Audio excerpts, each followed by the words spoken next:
Hey, what's up guys, I'm here to talk Ant-Man, spoilers, Quantumania, just a quick review. So yeah, let's get into the review real quick.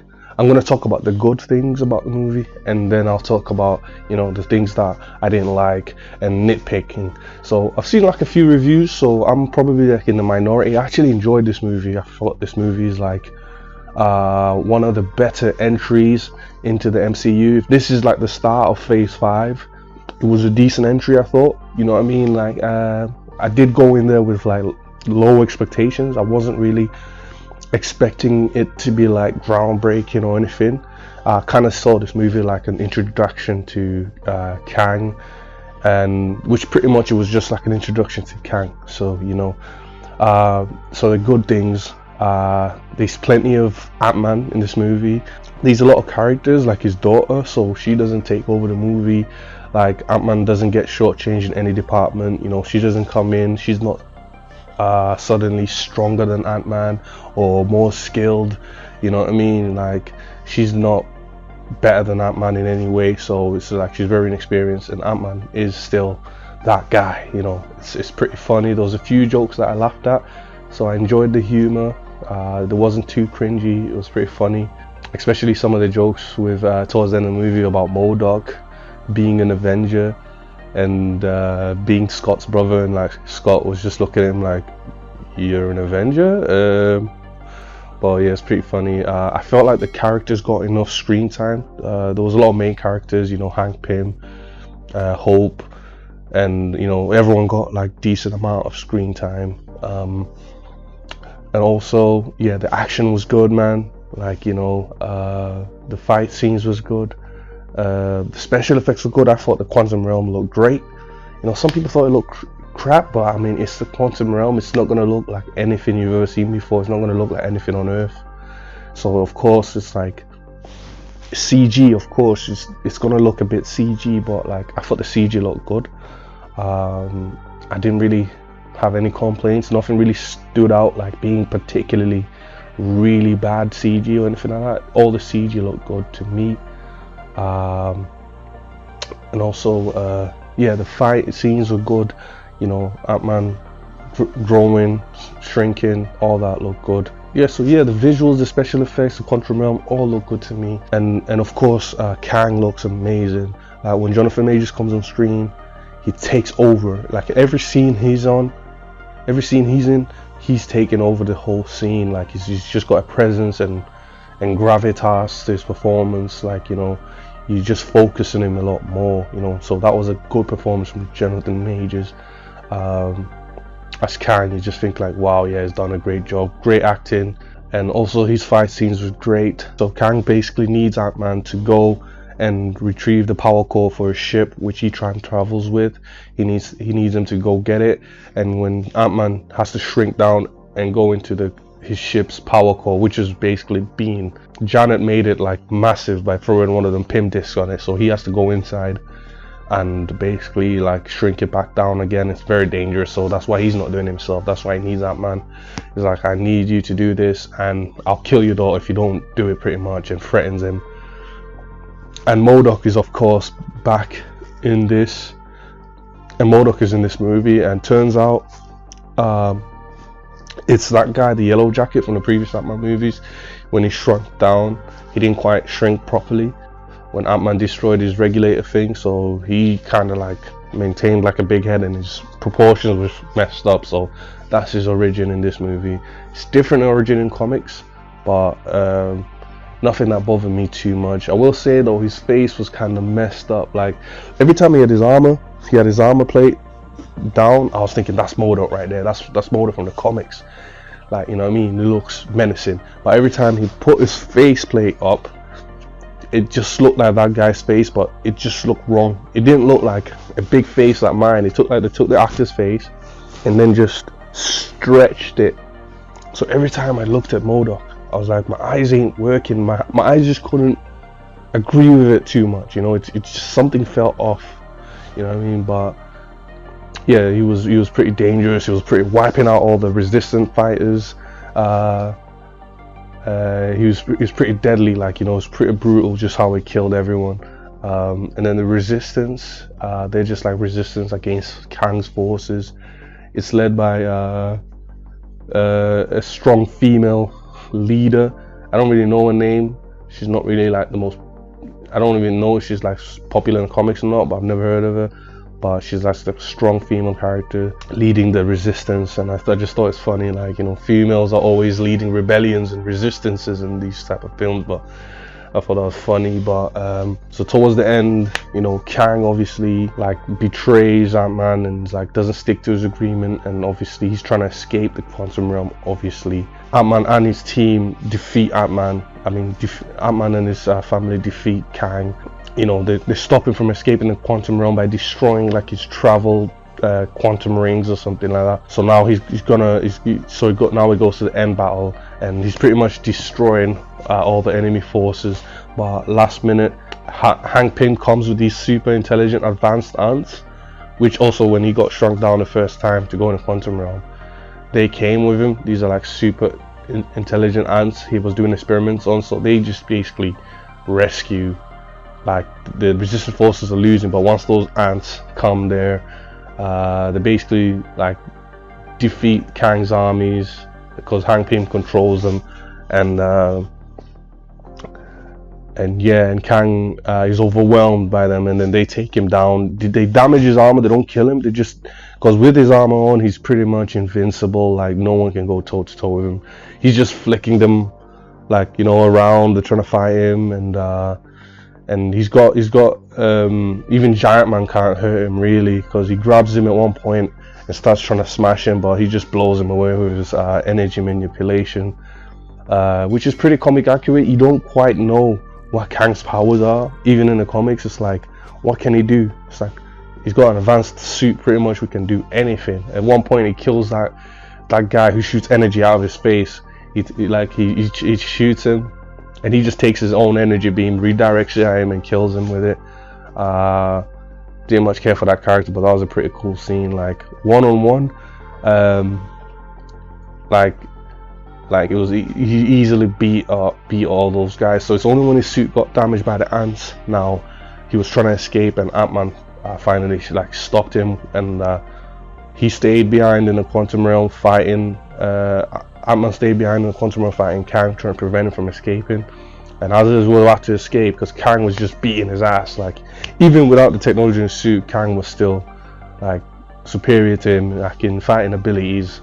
Ant-Man didn't stand a chance, and then Hope came back in, stopped Kang by blasting him, and that's pretty much it. They stopped him from escaping. He got basically sucked into his little ship's power core.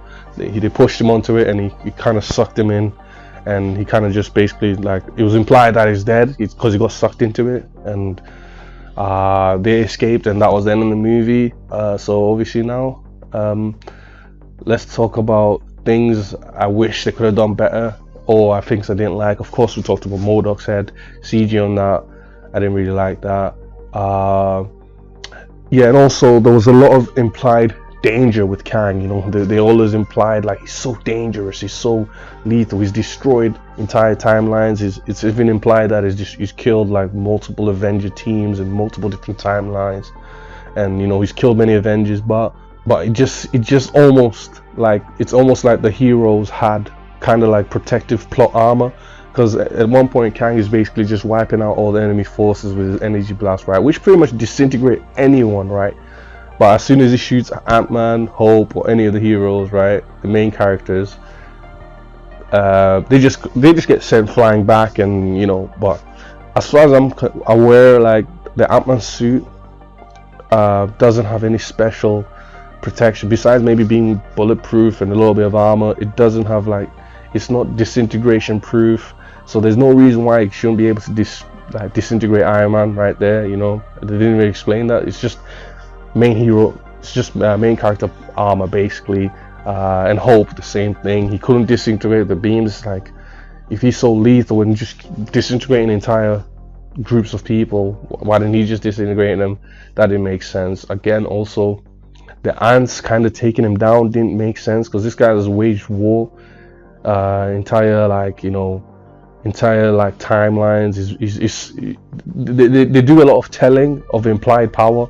They tell you like, yo, that Kang is dangerous, he's done this, he's done that, but they don't really show it on screen as much. You know, I would have liked to seen him like easily just crush everyone, the ants, but the ants was just a bit ridiculous the way they defeated him.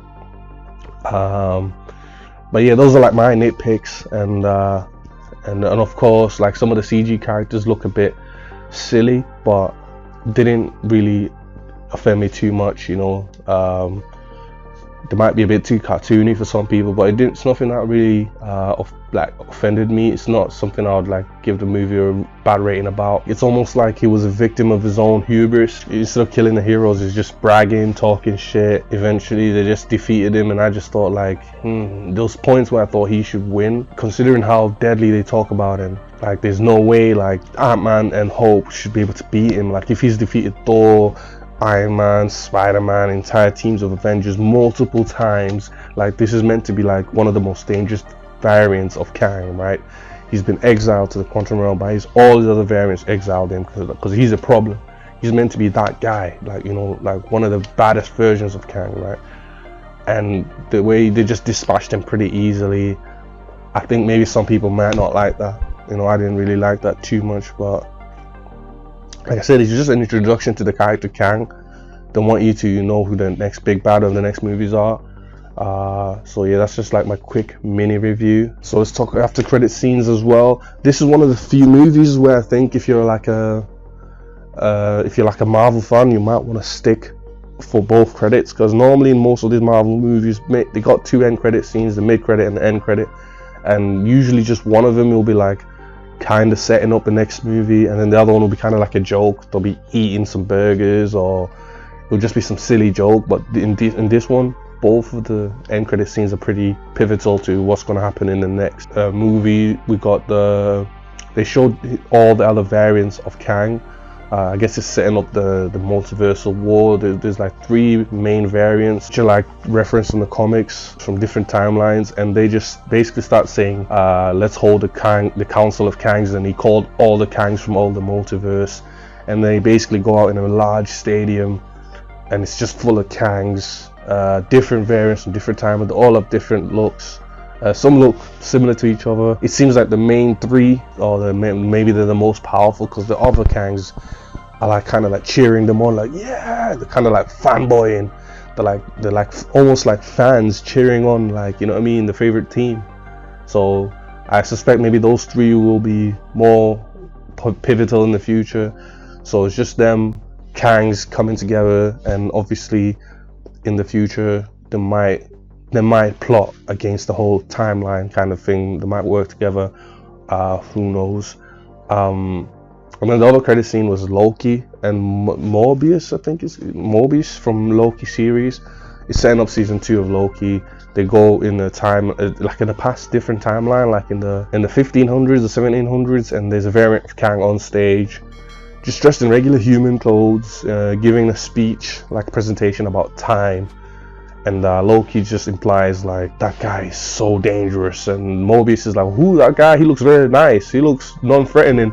And Loki's like, nah, but he's very dangerous, kind of implies that, and it basically ends. And yeah, I think this was a strong introduction to the Kang, the next villain. I feel like it's a bit unfair to compare like Thanos. A lot of people are comparing him to Thanos as the next villain. I think Thanos, we had a lot of setting up in the movies, and when he did show up in like Infinity War, he beat up like the strongest Avengers straight away. Took out Hulk, took out Thor, and just bodied everyone, beat the whole Avengers in Infinity War. And basically, like, you kind of see on screen how dangerous it is. And they show him conquering worlds as well, like in a flashback in Infinity War, like, you know. So they kind of just show you his power, whereas Kang, they basically tell you about it, like he's this badass, but you don't really see it. They don't show us, so they do a bad job of showing us, because they show like a little 5-second flashback of him killing some people, but they don't really show him conquering worlds. And when it does come up on screen, this really dangerous bad guy, he's kind of beaten by the ant family and a bunch of ants, right? So it's like, so people, of course, are going to compare him to Thanos, which I think is a bit unfair, but like I think going forward, the threat of Kang isn't going to be, because in the comics he's like he's really like his intelligence is like his main strength. That's what makes him so dangerous, and like, you know, that's how, and in fighting as well, he can defeat the whole Avengers just by himself. But I think going forward in MCU, they're gonna make his threat be that there's many of them, like so many variants of him, which I feel like there should be like a few strong ones, or like one main Kang, which I thought this one would be. But going forward, it's probably gonna be like there's multiple variants of Kangs. That's what the danger is gonna be. Like there's just so many of them, and I can see like in the multiversal war, like them fighting against 10 Kangs at once. Do you know what I mean? But not the one being so deadly, but more like there's just so many of them causing chaos. That's what makes them dangerous. Which, you know, whatever. I'm here for the ride. So all I'll say is, if you're a Marvel fan, you watch this for yourself. Don't watch a review and just don't watch your favorite reviewer tell you it's bad or anything. See the movie for yourself. And because I thought, oh, it might be bad, these reviewers are saying it's not that great, it might be bad, but nah, go see it for yourself, make your own opinion, watch it for yourself, and then, like, you know what I mean, you might enjoy it. You know, everyone's, like, you know, opinions is different. I enjoyed it. But anyways, if you agree or disagree with me, what did you agree with? I thought it was a good movie.